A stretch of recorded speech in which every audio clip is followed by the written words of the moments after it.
Good afternoon, everyone. Thank you so much for joining us. Back with the Spirit of Liberty today, and I have Pastor Obinna Ofoegbu from the Love Assembly Baptist Church in Pennsylvania. Very excited about having him on the show today. And so, Pastor Obi, for those who do not know you, go ahead and introduce yourself. Tell everyone a little bit about your family, your church, and where you're from originally. All right. Good afternoon, everyone. My name is Obinna Ofoegbu. I'm the pastor at Love Assembly Baptist Church in Montgomeryville, Pennsylvania. I'm also an electrical engineer. I was born and raised in Nigeria in the west part of Africa, so it's West Africa. I moved over here for college and in the year 2002. I was 18 years old at the time, and I've remained here after college working ever since. I've remained here. I'm married to my wife of 12 years. Her name is Chinelo. And we have 5 children, ages 11 to 2. I think it's 11, 10, 6, 4, 2. So, and I think the content in this channel has been a blessing to many, and I'm looking forward to discussing today's topic. Amen. Well, I am excited about having you on here. And what I want to talk about today, last week we talked about, financial stuff. I've been kind of wanting to spend some time on that. And a lot of people they can't figure, everybody thinks they're middle class and they don't know how to act their wage. And so that's a huge problem, and it'll get you in a lot of trouble. But another thing, kind of along those same lines, something I think men too struggle with a lot. We find our identity often in our, in our career and in our job that we have. I mean, it's what we do every day. It's how we make money, all that kind of stuff. And, obviously there's always going to be somebody out there that's richer than you, somebody that's doing a little bit better than you. And so the thing is, one thing that it seems like this generation is really bad about is, again, we talked about this last week, just kind of an entitlement mentality. It's like they think I should have what everyone else has. But a lot of times they don't have enough self-awareness to realize, well, no, actually you shouldn't, because you have no character, you have no skills. You shouldn't be getting paid very much for what you're doing, And the thing is, people who are successful, everybody acts like a lot of times it was just handed to them. But the truth is they had to overcome some things. And it's like today you face any kind of obstacle, then, people just declare themselves a victim. And that is a big part of this generation, a victim mentality. I've got this working against me. That's why I'm in this position. And then it seems like the solution is always, and the government needs to do something to fix this, Well, in the meantime, you have other people who have things working against them too, yet they come and they're successful. They're doing just great. And so we're going to talk about overcoming obstacles, so overcoming obstacles with Pastor Obinna Ofoegbu. So a lot of O's there. It's kind of alliterated. I kind of like the title there. And hopefully I'm not butchering your name. It is hard to say, as long as I know You're always going to butcher it. So yeah, even how I pronounce it is to help you out. Yeah. I call myself Obinna. It's actually Obinna. So you need an accent to pronounce it.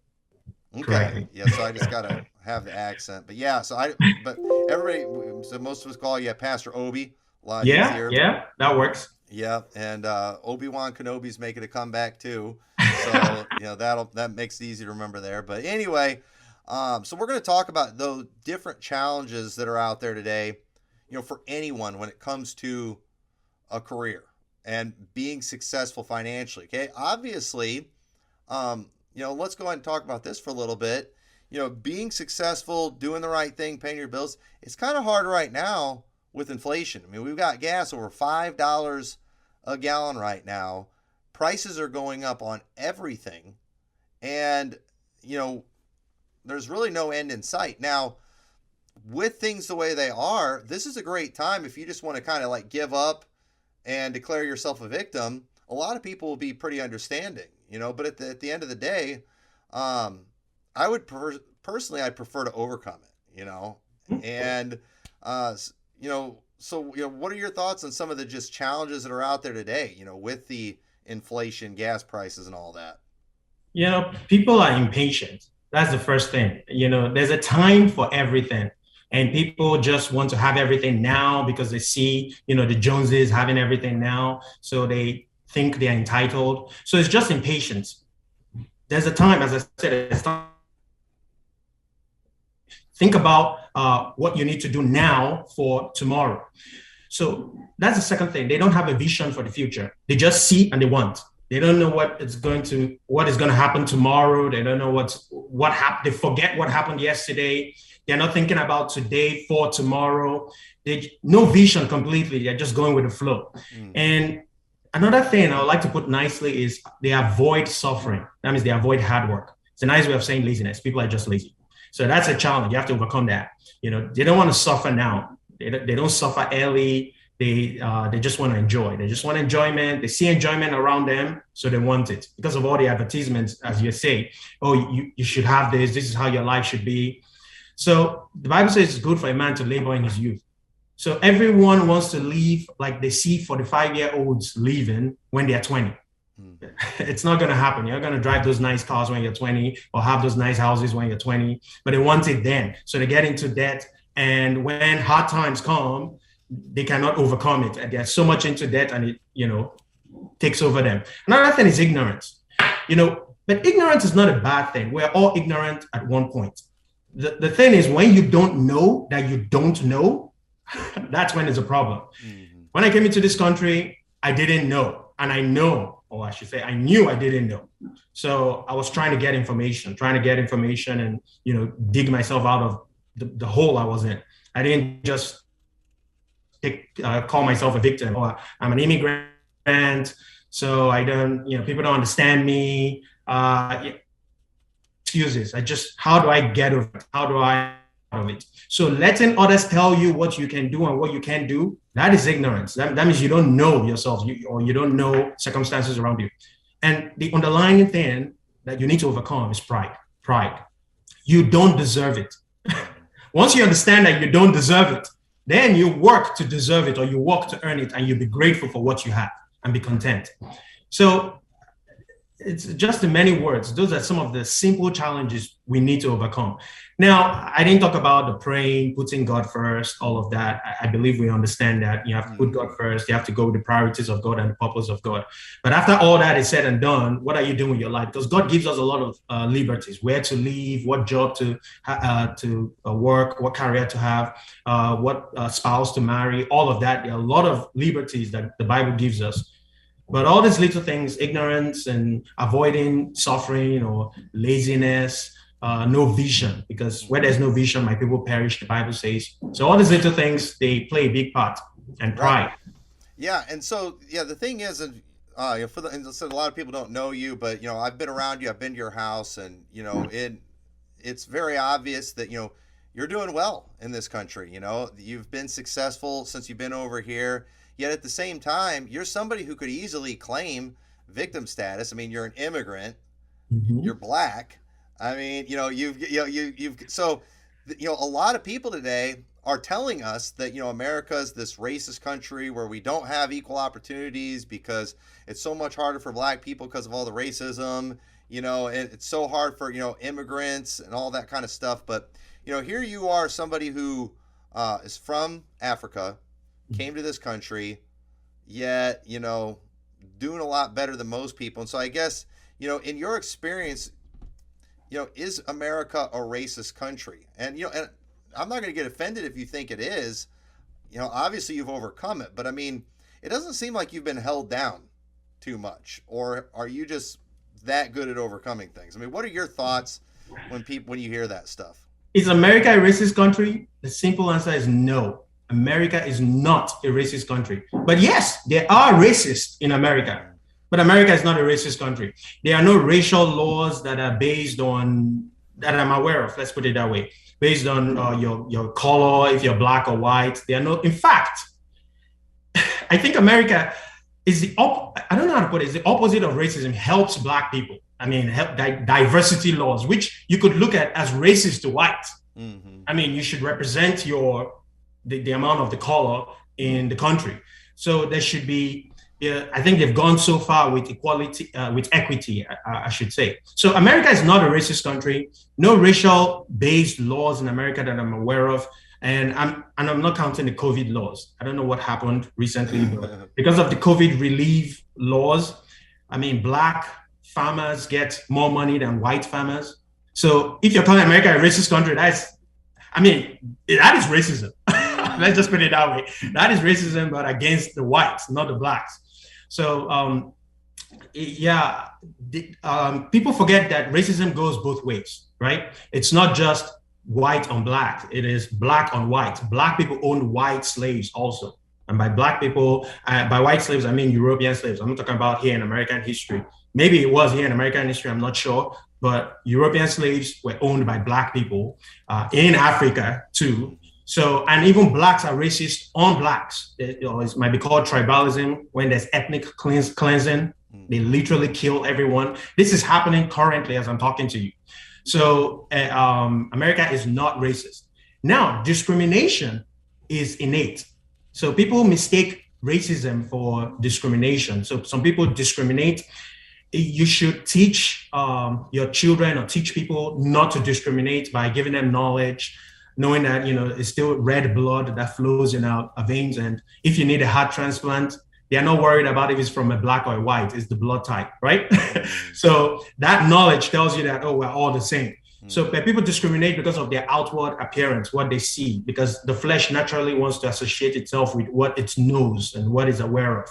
So, but if that is not taught out of the person and information is not given to the person, then it can get to racism. So that's where racism, I believe, comes from. Right. Now, many people mistake stereotyping for racism. Mm-hmm. And stereotyping, if I see a group of black guys coming down the street in the night and I'm with my kids, even if I'm alone, I'll cross the street. Mm-hmm. I'll cross the street. I mean, I just avoid it, with hoodies on and it's in the night, I'll just cross the streit. So, but they think, when white people did that, that's racism. No, that's stereotyping, and for good reason. Facts back up the fact, back up the truth that you could be robbed, you could be mugged. So why don't you keep yourself away from danger? Anyway, right. Well, yeah, and I think you said it good. It's based on outward, but again, everybody acts like you're only judging skin color. But it's not skin color, because the thing is, you look at your family, nobody's going to be, you guys are like a nuclear family. You guys are like the traditional family. Mom, dad, bunch of kids, and you guys, every time I've seen you guys are always dressed respectable. You wear your pants up below your waist. You're not dressed like a gangbanger. And I do think there's a lot of people in this country that have a problem with the gangbanger lifestyle, but that's not a black and white thing. There's what they call the wanksters that are out there and stuff, that the white guys do, and nobody respects them. It's a lifestyle thing. And so it's like in our country, we're always talking about equality, but at the end of the day, there's some things and there's some lifestyles we're just not going to respect. People shouldn't respect gangbangers. People shouldn't respect guys who are sleeping around with women and having all these kids and not taking care of them. We shouldn't respect people like that. And so, but you hear all this equality, but equal opportunities, I've heard people say this, does not necessarily guarantee equal outcomes. And so we hear the statistics all the time that because, statistically speaking, black people are typically poorer than white people, or statistically speaking, there's not as many women in the workforce as are men. And so everybody assumes there must be something wrong with our laws. But I guess, and I think you're allowed to say this, you're allowed to kind of give your opinion on this, but,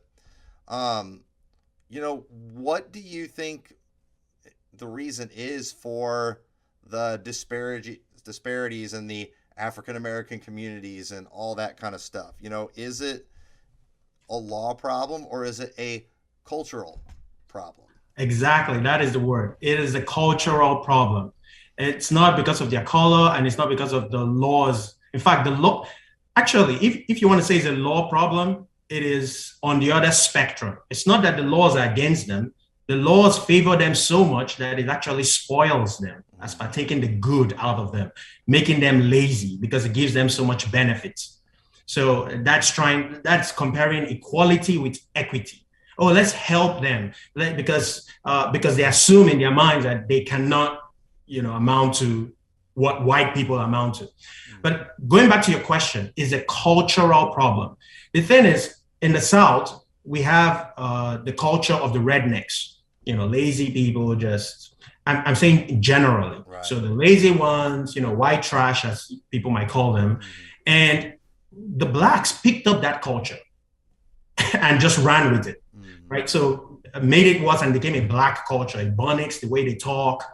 And these are people that are well learned and they still talk that way.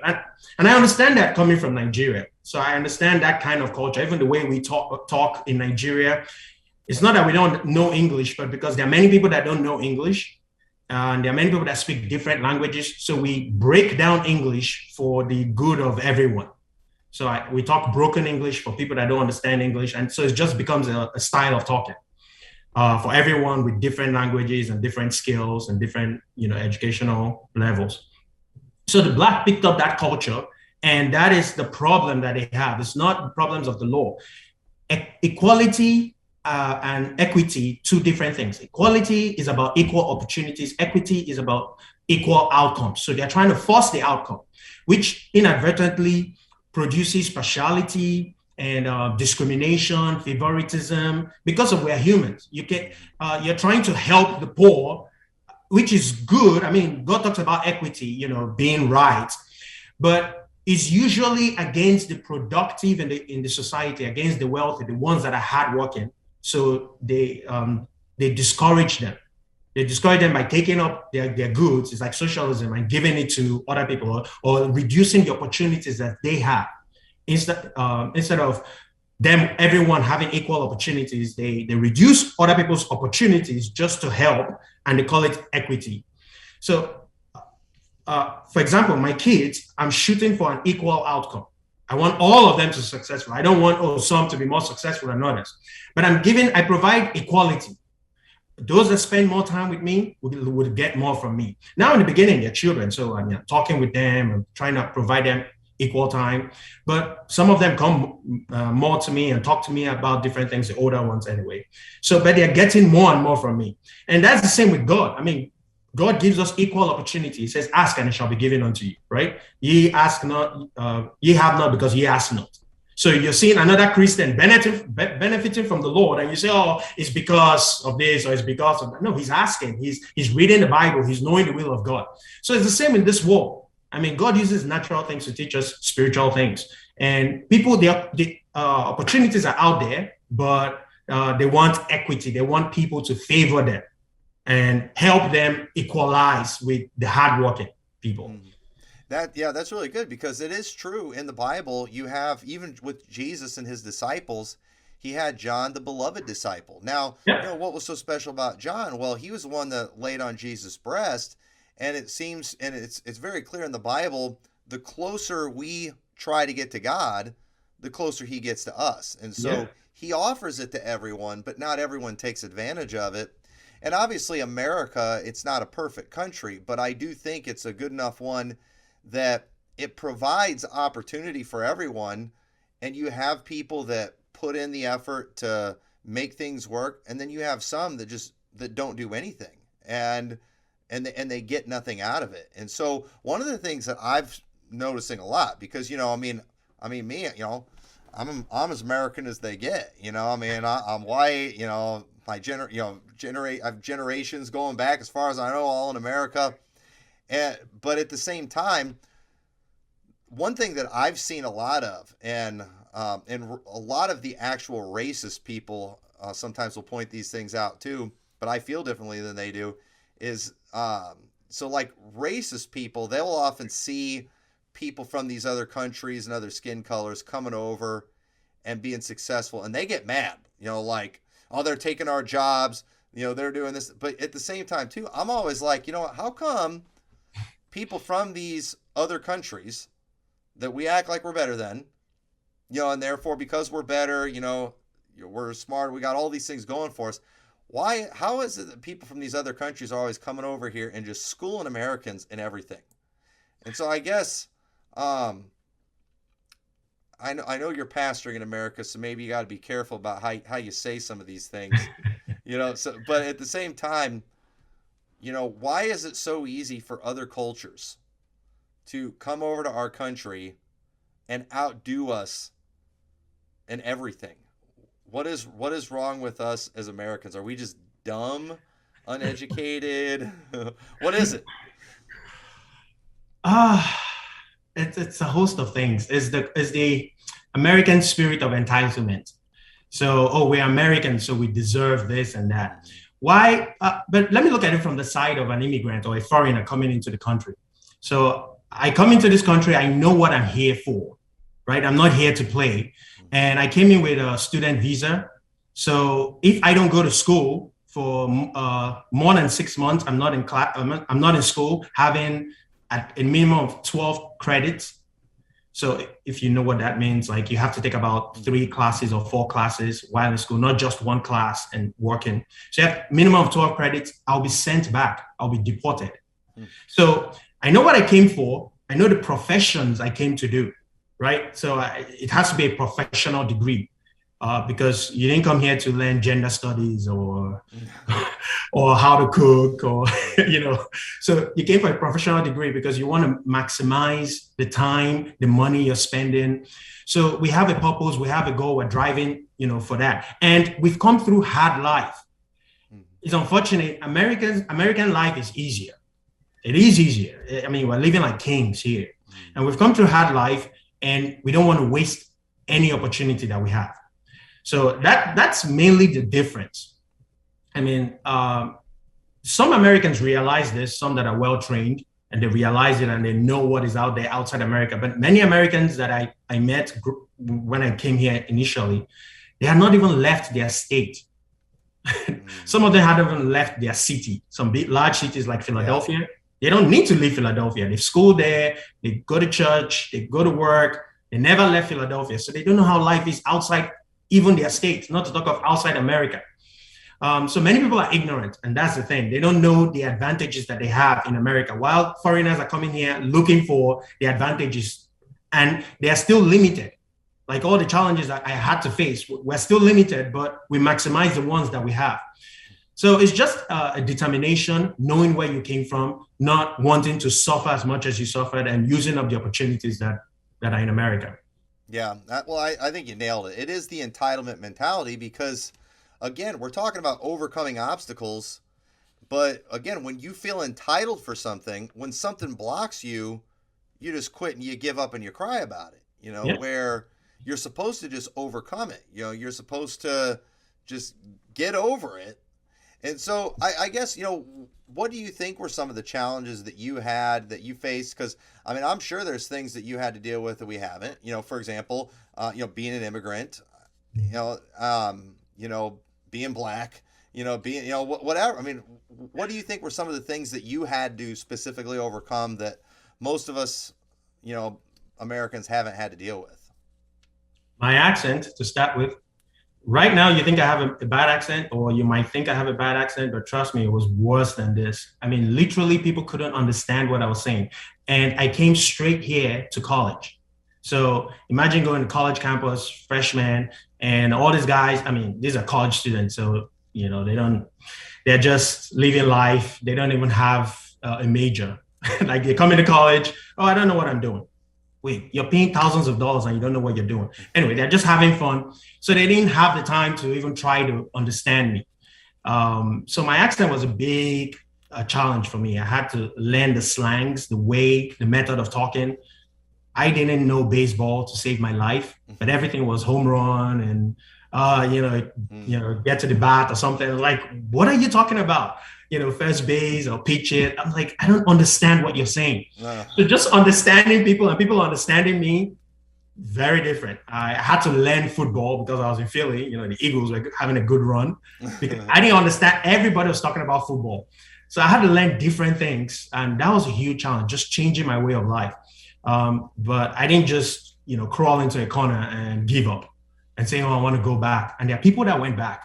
So it's not just all immigrants. It's the person. It's the determination of the person. So don't just say, oh, it's because I'm not an immigrant, that's why I'm not successful. Some immigrants still didn't make it, and they got caught up in culture and the way of speech. As I was learning the way of speech, I tried my best not to, add curses to my language because everything was just full of curses.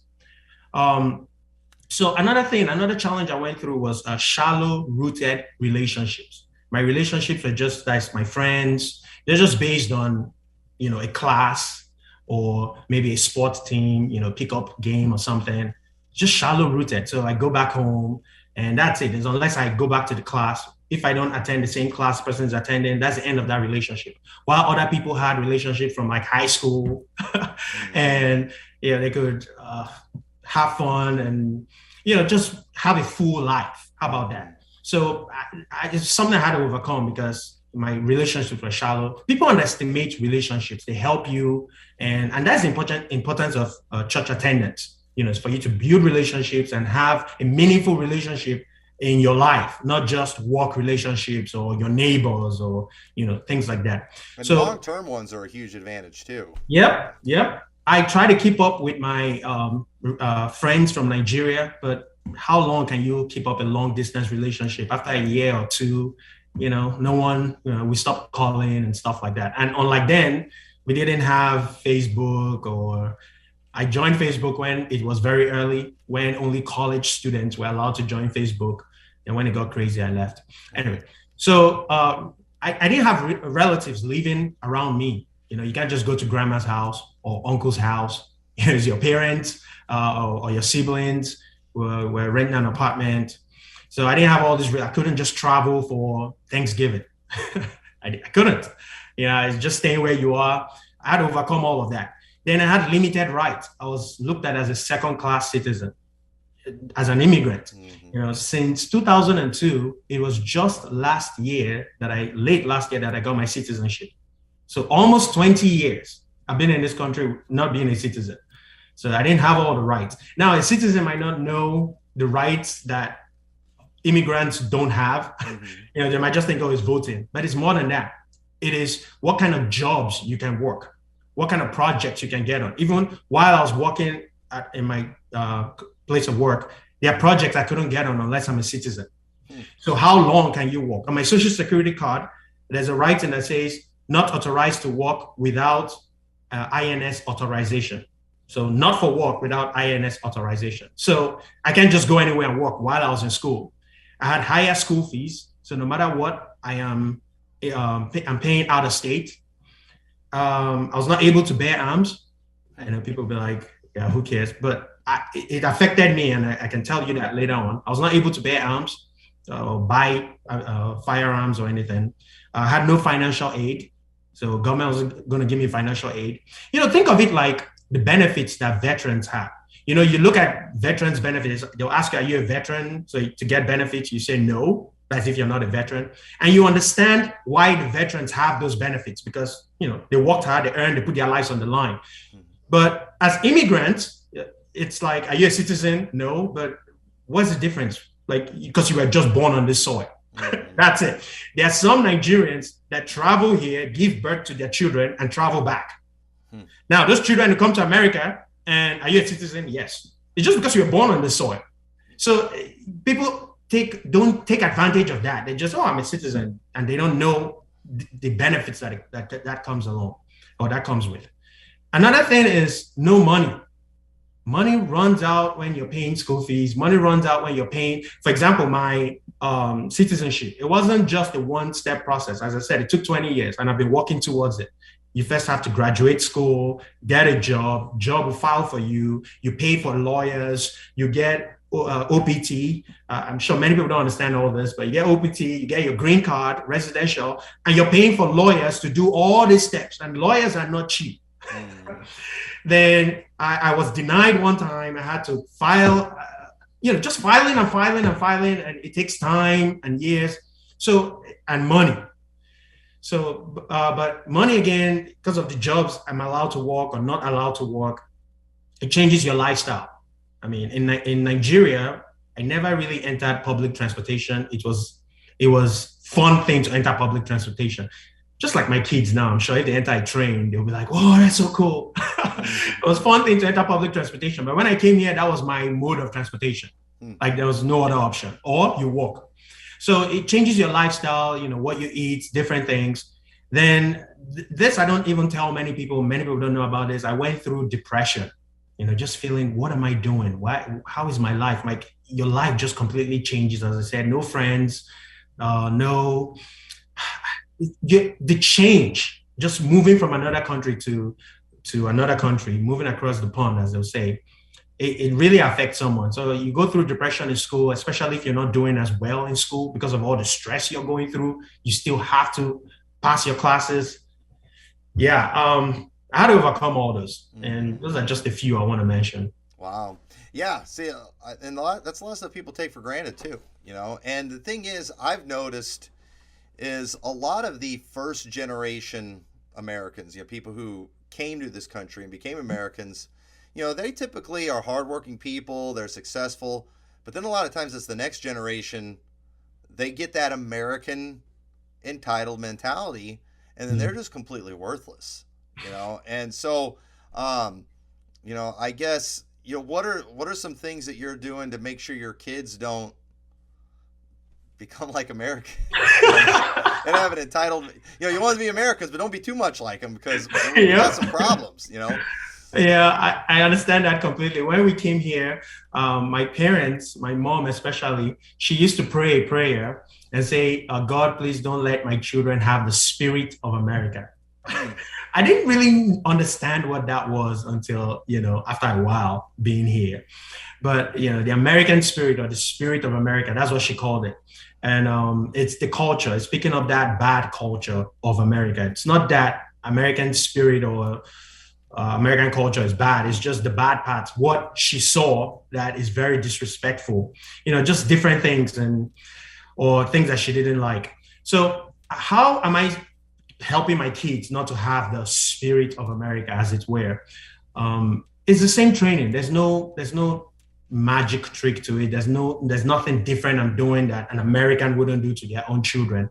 Now I don't have to. Some Nigerians take it so far that they send their children back to Nigeria just to live in Nigeria for a while and see how real life, like how hard life is, so that when they come back, they will appreciate, the luxuries of America.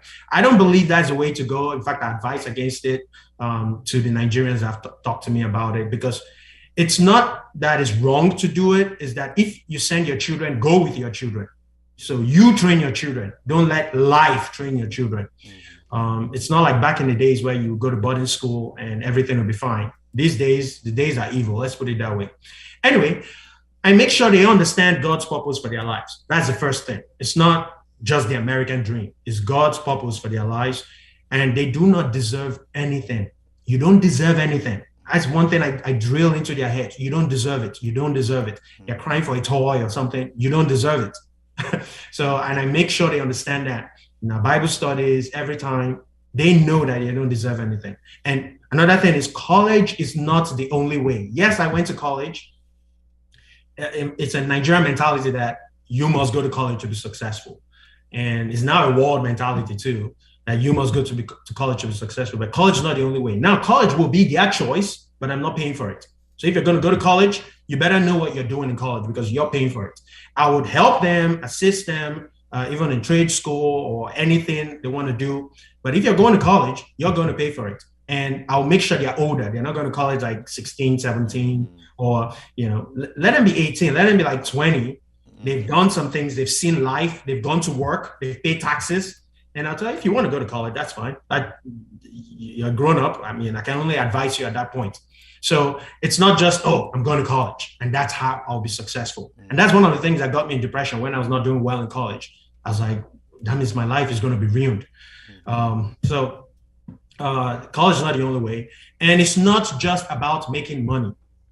Yes, we need money to live, right? Money is very important, but it's not just about making money. How you make money, how you make money, how you spend your money. You already talked about it in the last episode. I watched that. So that was pretty good.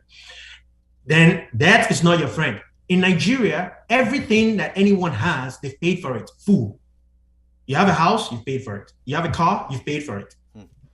Because no one trusts you in Nigeria. There's no social security number that, you pay with your credit card and come back and pay later. No, you pay upfront, everything. So everything that we had, we owned. But in America, it's like everything is is in debt, pay on credit. So debt is not your friend. I have to make sure they understand that, and not foolishly enter into debt, because that's when they get into the American spirit, as it were. Because I can get this, I can get that, and all they were talking about is the payments. Anyway, I don't want to go into finances. Yeah. No, that's good. Now, then, just a couple more something. I said this already earlier. A nice house, nice cars is for later on in life. All you need is functionality. I'm telling, as my kids, I tell them, be ready to suffer. I deprive them of things that they know I can provide for them. This actually my mom did for me. She showed me the money and she said, I'm not giving you this. And I knew she could afford it. And it was very painful. I didn't understand it when I was a child, and I thought she was wicked. But she showed me the money. She said, I'm not giving you this money. You're going to suffer. You're going to just take this little one. So I give them work in the house. I show them how I work. I explain what hard work is. And so they see it. They don't just think, oh, it's because you went to college or money is just growing on trees. Then I pray and I believe in the word of God. Train up a child in the way he should go. When he's old, he will not depart. So that's what I do. That's good. Yeah. So something I've noticed before, I get stereotyping a little bit, but I guess it's a good one. But like when it comes to Nigerian people, the ones that I've met, got to know, and you've got others in your church too. They have a very pleasant personality. Typically, you people seem like you're smiling all the time.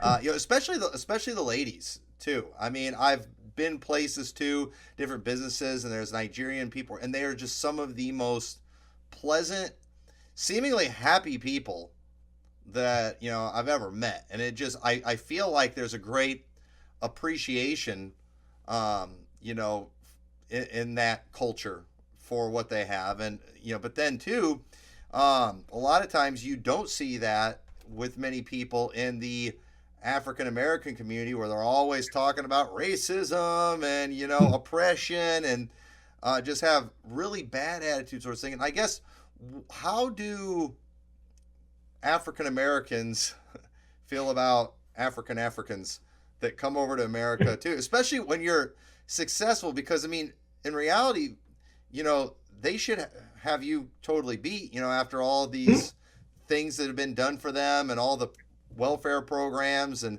they've been over here for generations. You come over, and in one generation, you're doing so much better than the average African American. So I mean, how do they feel about you guys, and how do you feel about them? If we can talk about this without being too controversial.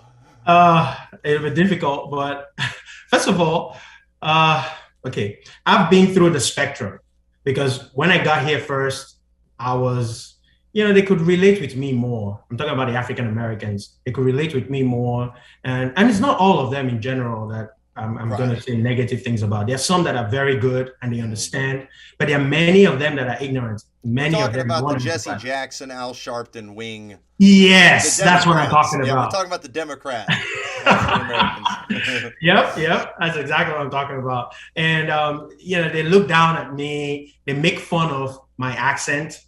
They're like, oh, so when I say something, they repeat it like 5 times. Oh, this is what you meant. I know they're making fun of it, but those are one of the challenges I had to overcome, I should say. So I went through all of that in school, because while I was in school, I worked in a bookstore. I worked in Dunkin' Donuts. I worked as a valet parker. I mean, this is called, like, summertime. I worked one summertime valet parking. One summertime, I worked knocking on doors. I did different menial jobs, let's put it that way. And, they just they looked down at me at that time. Then as I got more successful, as I started working as a professional, and they find that, in fact, when they find out that it is me, like in emails, I send an email out, and he's talking to me, and they find out it's a Black person, he's African, they're shocked. There are many times in my house, a worker will come to my house, and the guy literally told me he thought that I was a laborer. He thought I was just working. And I'm the one that hired him to do a work in my house. So I just ignore it. I don't see it as racism or anything. It's the stereotyping. So they get angry. They don't want to talk to me, and they feel like I'm cheating or something. So, but it's a reflection on themselves. Some of them, some even have left the church because of that. And this is not at my church now, but this was when I was a Pentecostal pastor, if you know my history. And so that's why most African churches are just full of Africans, and you won't see African Americans. Then you have African American churches, then you have white churches. I don't know why that happens, but that's mostly in false religions because they're not preaching the true word of God. They're preaching their culture and what they like. So since I started preaching the true word of God, I've seen that the church is populated according to the population of the place you live in. So if there are more whites, there'll be more whites. That's just how it happens. So I know once I find out that the African Americans are not forward with me, or they're not talking with me, I just avoid it. I avoid them. I only talk to the ones that understand and the ones that can see past the fact that I'm Black and I'm successful. So those are the ones I talk with because I want to have a good system. Now, the foreigners, why are they pleasant? Why they have a pleasant spirit? Is because we've been exposed to the world outside America. We're happy to experience such freedoms and rights and opportunities and even abundance. So, for example, the roads amaze me. That's the public roads, the highways. They amaze me sometimes. I know we complain about the potholes, but you need to see the roads in African countries. You need to see the roads outside America.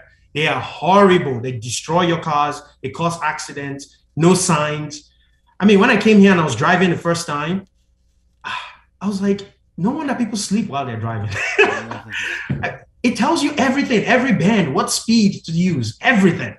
While in Nigeria, direction is you keep going straight, you see a house, you turn left. Then when you see a road, when you see you use monuments or you use houses to describe the direction because the streets don't have names. So the opportunities and the freedoms and the abundance that we have, we just have to be happy. We're happy that we left the hell that we came from. Let's put it that way. And the different options of lives to live. You can live in a cold climate, a warm climate. You can live at the coast, inland, country, city. I mean, look at all those options. In Nigeria, there are only a few options. You live in a city, right? Or you live in the village. I don't even want to say country because that'll make it sound nice. But the city is just packed. Right. Now, another thing is one language. There's no civil war. There's no class system. And people say, oh, no, there's class system. Blacks are lower class. No, a Black was a president. Igbos, from where I come, like in Nigeria, there are three major tribes, Yoruba, Hausa, and Igbos. Igbos are the lowest of the tribe. We had a civil war and Igbos lost. So you can imagine. And Nigeria is very young. We're founded in 1960. That's when we got our independence from England. So Igbos don't have any power in the country. Cannot be it's been very difficult for them to climb up in the country. So most Igbos leave or try to find a life outside Nigeria.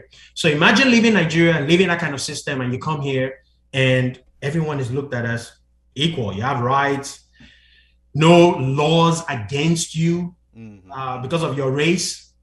There are no laws. You can say, oh, there's racism in this or racism in that, but there are no laws against it.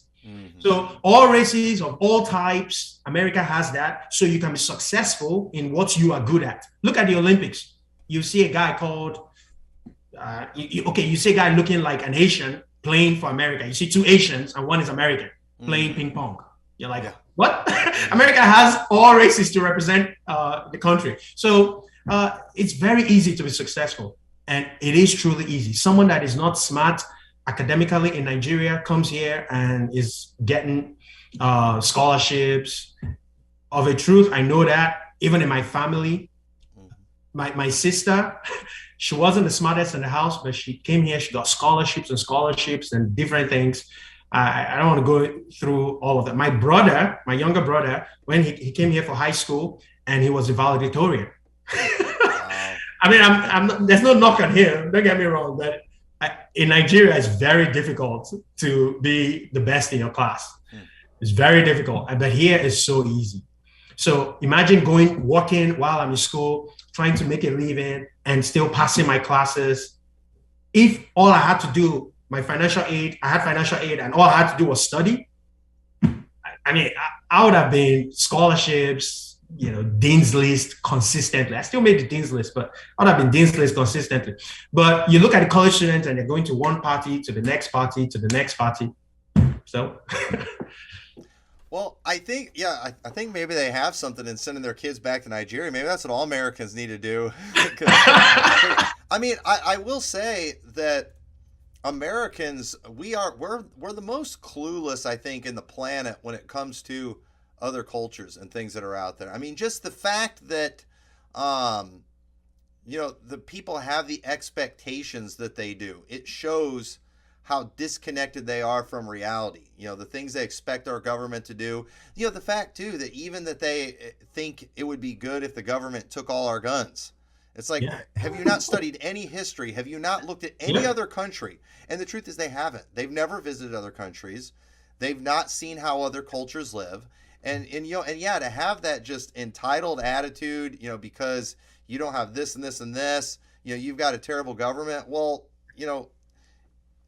most countries, they're just happy if they have something to eat, if they're just able to survive. And so, I think that just the fact that Americans know very little about other cultures and what it's like in the world, I think that's a big part of it. And I've been blessed in the last several years to be able to just even travel around America and see a lot of places. I used to kind of have this attitude if, I'd like to live somewhere else, live out in the mountains or live down south where it's more conservative. But, the more I travel around, the more I realize that, most people are just trying to escape problems that they have in their own life and thinking geography is going to change it, a little different, and culture is going to change it. But at the end of the day, it all comes down to the individual. If you don't have character, you're not going to make it anywhere. If you don't learn contentment, you are not going to be content anywhere else. The Apostle Paul said, "I've learned whatsoever state I am therewith to be content." Yeah. And you got most people today, and I think Americans are the worst about this. We're always thinking we can just we can move away from our problems. But no, it really comes down to an individual character thing. And it just seems like there are a lot of things that are being promoted in our country today that's, taking that away. We don't have character. We're not taught morals. We are taught an entitled mentality. And I think they do that too because they're always wanting us to go to the government for everything. The solution is always government. Whatever the problem is, the solution is government. Climate change, government. I mean, they're the ones causing all the problems with the gas and inflation, but yet everybody's still going to them. We went to them for a virus, for crying out loud, and look at how much damage they did. And it's like, we need to get them to just leave us alone. But I guess I'd kind of like to close with a little bit too, because it's been interesting hearing a lot of these things, getting your perspective.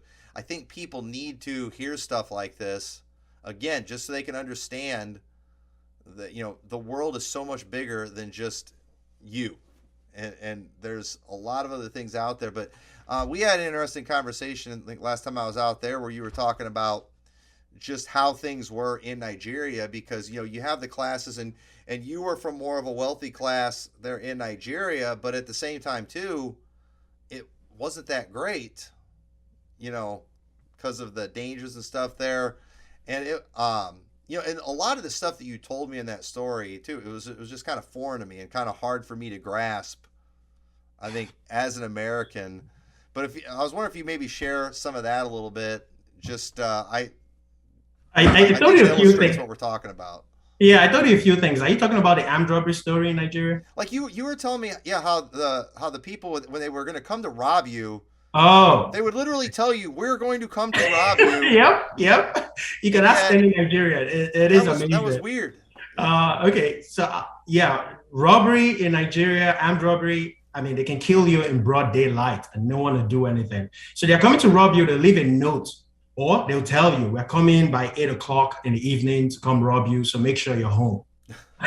and they'll come and rob you. There's nothing you can do. Calling the cops might even backfire because some of them might even be cops or police. Our experience, my experience, were robbed at gunpoint 2 times. So in our house, they broke in, they shot at the guard there, and he didn't die. We rushed him to the hospital after that. But they shot him, and they broke into the house.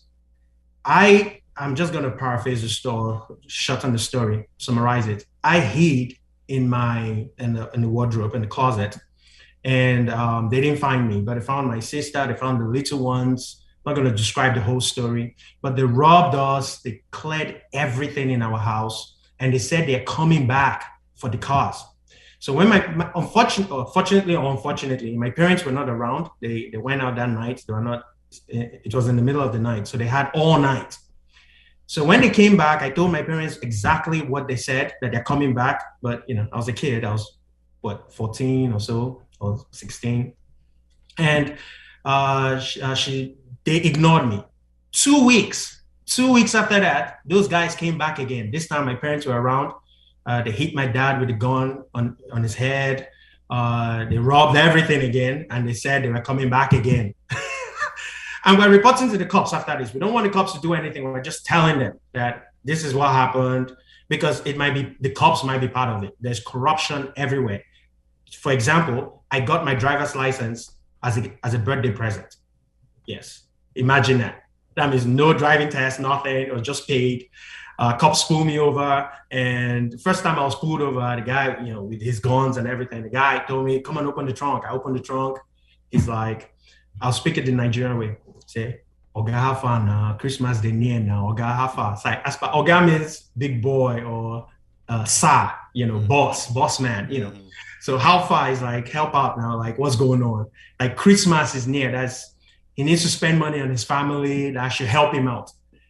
How old was I? Like 14 years old or so. He didn't ask for any of my documents, nothing. We're just discussing in the trunk. And I just had like 50 naira at the time, which was a lot of money at the time. Now it's nothing. But 50 naira, and I gave him, and he was happy. Oh, God, That's introduction to corruption. It's just corruption. You can do anything you want to do, just pay the cops. So those are not the people you want to save them. Or armed robbery is happening on the road during traffic. Traffic is very horrible. You can stay in traffic for 10 hours. 10 hours. So that's why I say the roads are very nice here. Traffic, armed robbers will just go and rob all the cars, take their wallets, take everything, and killing people while they're doing that. And the cops are right there. And you tell the cops, "Hey, the armed robbers robbing." And this is what happened. The cop asked the guy, "What kind of guns are they using? Is it ka or is it boa boa?" And the guy said they're using ka. The cops are holding boa boa. So it's talking about semi-automatic versus automatic. So the cops have, shotguns or, semi-automatic, not automatic weapons. So they're not going to face the armed robbers. They too run for their lives. That's just how it is. It's just horrible. Speaking of armed robbery, they came to our house twice, and no one lost their lives, not my family, even the guard, no one lost their lives. And we thank God for that. We moved out of that house, went to buy another house because of that. But in that same area, they went to somebody else's house. This guy is a veteran. He served in the Nigerian military, and he had guns. He shot the armed robbers the first time they came, and he killed about 2 of them, right? The next 3 days or so, all of them came. I'm talking about 20 men. And no cops came to help him. They broke. You can't keep shooting and kill all of them, right? So they finally broke through. They entered his house. And please, guys, maybe check if you have kids. I just want to tell you what happened, because this is real life. They entered his house. They found the son. And they told the son, they're just having a field day with him. They told the son to sleep with the mother. And the mother was begging the son, "Please, please sleep with." The boy said, "No, he's not going to do that." So they killed the son, and they raped his wife, and they killed him. And they left the wife and the rest of the kids. They just wanted to make him suffer. So this is what happens when armed robbers break into your house. They just have a feel that they do anything they want to do, and they are all high on drugs. You see their eyes red, all of that. It's just horrible. We don't go out at night. I drive the best cars in the house because my dad goes out with I don't know if you know the cars, like a Peugeot 504. My mom goes out with a company car. So the Mercedes Benz, the other nice cars that are in the house, they tell me to, keep it warm, like warm it, drive it. So during the day, I drive it to school, I drive it back. I used to drive the best cars in the house because at night, they go out and come back at night. So they can be driving good cars. While here in America, you can go out anytime you want. You drive your best cars, you leave your worst cars at home. I mean, just look at all the luxury, the security. Security is the main thing that, many people don't go back to Nigeria. Security. If you have the money and you're ready to work hard, but it all can be taken from you in the blink of an eye, just like that. Even if you have guns and you shoot, in fact, the guns will be a detriment to you because they can come back and kill you. Cops are not coming to your aid. So, cops are bad, cops are evil. Don't you still call the cops when something bad happens to you? So cops are actually very good. Because of the cops, I can have guns in my house and shoot at armed robbers here in America. Because I know the cops are coming. Right. So there are many things to be grateful for, be content. Someone else has it worse than you. So always think about that. Yeah. And that's what helps me keep going. Yeah, see, and stories like that, especially about what the guys did with that young man, tried to get him to do. I mean, that's like Sodom and Gomorrah type people that you're talking about right there. And, I think we've had it so good in this country, we're pretty clueless about what it can be like in many places in the world. And so I can see why, if you came from that to come over here, man, this is probably seeming like paradise. Heaven, exactly. Yeah. But we for some reason in this country, we are still teaching people you're a victim, and boy, when you dare tell people they're not a victim, I mean, we'll probably get some people mad at us because we're trying to act like, black people in America aren't victims. And, we'll be considered terrible people for that. But, we're not saying people don't have challenges and there aren't things that you have to deal with that other people don't. But what we're trying to tell people is, overcome it. You have to overcome it. We can't make a world where there is no racists, where there are no problems and where everything just works out perfect for everyone. But, I do think for the most part, we got a pretty good thing going over here. And if people would actually take the time to, get out of their little bubble, see what it's like in some parts of the world, talk to some people from other parts of the world, find out we have a lot to be thankful for. And we should be a very grateful people.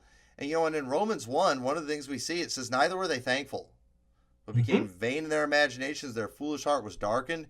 And there's no doubt that's the direction we're going in this country, and I think it's good for people, like yourself that have seen what it's like in other countries, to get your testimony out there, because it is kind of a wake-up call to the rest of us, and a reminder of some things that are good, and we need to hang on to those good things. And obviously, it's scary too hearing that about the police, because it's like, and we're seeing our government becoming more and more corrupt, where we can't trust them. But folks, that's what's going to happen if we let this corruption continue. Eventually, it's going to be like that, and I don't want that in our country. Same here. and I'm glad we don't have it right now. So, anyway, I don't know if you have any final remarks you want to give, but I do know, if anything, this discussion it's making me feel more thankful and more appreciative. And I think that's one of the biggest things that's causing people to struggle in our country, is this entitlement mentality. I think it's taken away people's incentive to work, and people have just got to stop being wimps and pushovers, and they've just got to get over these things, and go out there, be successful, do the right thing. You can do it. I'll say a few things just to end. I mean, because there are obstacles that we should be ready to face. It's not that, there are no obstacles. No, there are obstacles that you should be ready to face in this life, but be ready to overcome them. So when you say no time, that means check your priorities, right? It's never too late in life too. there's never too late to do the right thing. So start doing the right thing now. Don't say, oh, there's no more time, or I don't have time anymore, or not enough money. That's an obstacle you have to overcome. Cut your coat according to your size. That's how you say, how did you say that again? The title of your last class. Act your wage. Act your wage. Yes. Cut your coat according to your size. So you don't have to keep up with the Joneses. This is the most you can do, right? I had visions of what I wanted to be when I was in school, how I was going to live my life, but I kept on cutting my coat according to my size. I can't just say, oh, because I was going to be an engineer, so I have to start getting a car to drive to school, So cut your coat according to your size. Fears and doubts, you have to overcome that. That is by checking your foundation. First of all, your purpose. You're living the purpose according to God's call of your life. Then every other thing. So check your foundation so you can check your fears and your doubts. Then failures. If you don't fail, that means you're not trying. Let's just put it that way. So try, but overcome your failures. And don't always think, oh, failures are stepping stones. Know that you failed in this and do it a different way. Now, you make mistakes also. You still have to overcome that. There are some mistakes you just have to leave as an overcomer. For example, if you mistakenly marry the wrong person, you just have to live with that. If you enter a career mistakenly, you have to overcome that. Maybe switch your careers or live with that career and work with it. Or you make a financial mistake, signing on the dotted line for something that you shouldn't afford or you cannot afford. Correct that mistake. So overcome those mistakes. The thought that you're wrong, or the thought that you're not wrong, let's put it that way. The thought that you're not wrong, you have to overcome that. Say, oh, there's no way I'm wrong. I've been doing this for 20 years. It doesn't mean that you're not wrong. So you might be wrong. So just get over it and start making amends. So you have to overcome that obstacle, because that's a stronghold in people's minds, because, oh, there's no way I was wrong. My parents have been doing this. That's what they told Jeremiah. Oh, we've been doing this for years. Generations have been doing this, worshiping idols. Anyway. And not everybody is rooting for your success.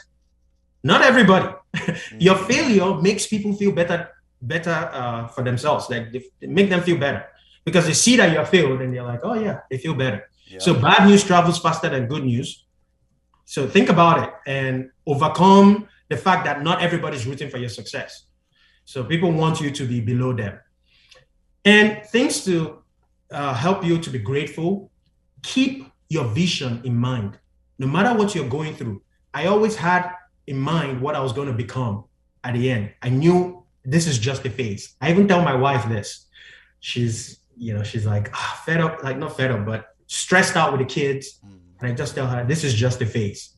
You're going to have grown men next to you. You're going to have daughters that are going to be great. I just start describing the future to her and how she's going to enjoy and how they're going to be standing as pillars around her and all of that. So I just tell her, this is just a phase. This is just a phase. So you're going through phases to get to that vision that you have. Yes, your vision can get adjusted according to the circumstances. I envision myself driving an X6. I always loved an X6 when I was in college, BMW X6. But I don't have an X6, so my vision has been curbed.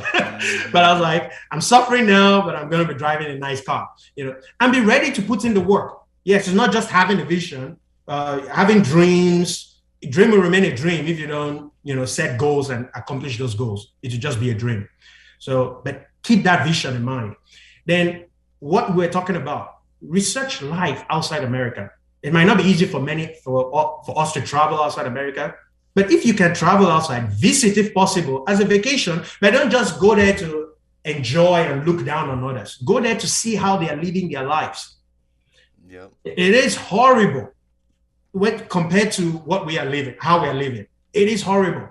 I tell my children this, we show them, we give them examples, we show them YouTube videos, even documentaries, showing how people are living their life, just the roads. Look at documentaries about roads in Africa or roads in other countries. Just watch the documentary, and from then on, you appreciate our roads. Yeah. Makeshift toys. The kids, they play with soccer balls that are made of, cloth, or they make the balls themselves, and it gets disintegrated after the game, and they put it back together to play it again. And they're all happy, they're smiling, they're laughing, they're having fun, and they don't even have real toys. This I suffered as a child growing up in Nigeria. My toes are all injured I have broken toes. I have scars on them because I played soccer with the cap of a jerry can, if you know what I mean, the cap of a gallon tank on, guess where I played? On the road, on tarred roads. No shoes. No shoes. And that's where I played soccer. So imagine coming down and seeing fields and you can play soccer at any time and you have the boots and the shin guards and all of that. No injuries. It's anyway. So research life outside America, visit if possible, see how they're living their lives so that you can appreciate what we have here in America. And you'll be grateful no matter what comes your way. Remember that you are blessed. Remember that you are saved. Jesus says, my grace is sufficient for you. What we deserve is death. And it's because of the mercies of God that we are alive today. So make use of that life that you have. Even the Bible says, blessed are the poor in this life. So no matter where you find yourself, have that vision, be ready to put in the work, understand that people have it worse than you. There are people that are literally praying to have the life that you have. You might hate your life. You might say, oh, this is so bad. You might feel depressed. But people are praying night and day, God, I just want to have that kind of life. Just to be in America. I don't care if I'm suffering. There are people that have given up their lives just to go through the cartel, leave their children in America without parents, just because they know that their children will have a better life. So think about that, and you'll know that you should be grateful to God for the life you're living. Amen. Yeah. Well, great stuff right there. I really appreciate it, and I do. I think we are the most culturally ignorant people in the world as Americans, and so hopefully this gave us a little glimpse, into what it's like for some other people. And we all have challenges, but most of us don't even have the kind of challenges that you've had to face, and yet you've done fine. And you're not defined by those things. A lot of people, they are defined by the difficulties they've gone through in their life. A lot of this stuff that we brought up are things that we've talked about because I've asked you a lot of questions about your past and Nigeria and all that, and so but these were things that came up way later in our us getting to know each other. But some people, that is their identity is in something bad that's happened to them, and their whole life is consumed by one thing done wrong to them. And we can't be that way. We do live in a wicked world, and there are going to be bad things that happen to you, and we wish we could make them all go away, but we just can't. So when those things come, you gotta overcome. You got to overcome, and that's a good Bible word. We see it a lot in the book of Revelation, and I think John used that word a lot, and we need to have that mentality. Just be overcomers, see a challenge, and it's like, all right, I got to just figure out how to overcome it. You got a disadvantage, overcome it, and you can do it. You can do it, and I think in America, you're most likely to get it done. Yep. For sure. So anyway, well, hey, I really appreciate all this. And those of you that are watching, thank you for watching. Check out Pastor Obi's YouTube channel. If you live anywhere around Montgomeryville, Pennsylvania, make sure you stop in and give them a visit. And I know you'll be blessed by their church. Just a wonderful group of people, wonderful atmosphere there. And you're going to love Pastor Obi's family. That's one of your best points. All right, Pastor Obi, if you like him, he's like the worst one in his family. The rest of his family is even better, and he's got a just fantastic wife, great kids, and you will definitely enjoy getting to know them. So thank you so much for doing this, and we will see you all next week.